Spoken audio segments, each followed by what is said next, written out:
Hey, I'm Sam, and this is my dad, Joe.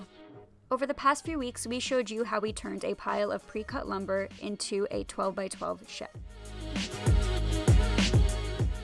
This week, I'm tackling spray foam insulation as I take one more step into turning my shed into a fully functioning workshop. My goal is to show you that it is completely possible to create your very own workshop in your own backyard. Welcome to my Shed Shop series. This series is sponsored by the Home Depot, and this video is sponsored by DAP. When I found out that my friends at DAP offered a spray foam insulation system, I knew that I wanted to use it for this shed build.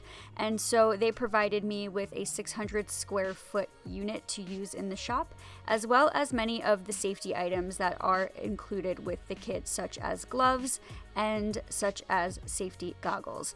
The kit also includes hoses, nozzles, and anything that you need to complete the spray foam insulation portion of the project on your own. It also includes a manual which outlines any safety and instruction tips, so after reading that and seeing that the low pressure system did not require a full-blown respirator, I did use a small particle mask and purchase coveralls as well as gloves for this project. If you watched my last video, you will know that we took a lot of time to install windows in the shop, and so I just taped up these windows to cover them because I didn't want to ruin them with the insulation. I also took time to cover up any of the outlets that were installed by my electrician, and I also added some plastic to the perimeter of the floor. Once that was complete, I suited up, turned on a fan for extra ventilation, and was then ready to kick butt, take names, and probably break every fashion rule in the book. Once I was suited up, it was time to get started, so I just followed the instructions in the manual to open up the tanks of the spray foam. I then kept a garbage can nearby and allowed both tanks to stream out of the nozzle at a steady pace.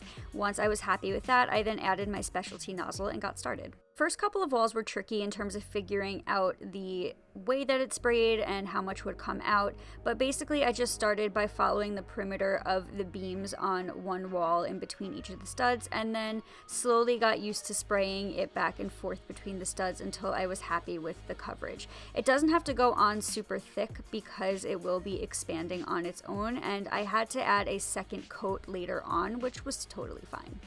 So while I sprayed, there were a couple things that I learned. The first thing is that spray insulation is only appropriate for the walls of this build. The ceiling will have to be insulated using foam board at a later time. Also, if I were ever to do this project again, it would definitely not be in August because although this getup looks amazing on me, it was super hot and I did have to take a lot of breaks. And although the particle filtration mask did a really great job, I think a respirator might have helped me breathe a little easier in these closed quarters in the heat. After completing the first round of spraying on the walls, I took a quick coffee break and then came back and added a second layer. I did have to be careful to not overspray because I will be closing up the walls and I didn't want to have to cut the foam away from the outside of the studs. Overall, this spray foam process was super easy and made a huge impact now that it is cold outside. And although I used a 600 square foot system, I probably could have used the 200 square foot system, and I've linked that below this video for you to check out for your own space. Last step in my installation process was to just close up all of my walls, and I opted for plywood instead of drywall. In next week's episode, I'll be showing you how I finished off the rest of the walls in the shop, as well as how I added a really fun backdrop for my photos and videos. So please make sure to subscribe so you do not miss that episode. And if you have missed any of my previous episodes, you can find them on my Shed Shop playlist. Until next time, happy DIYing, and thank you all so much for supporting and for watching.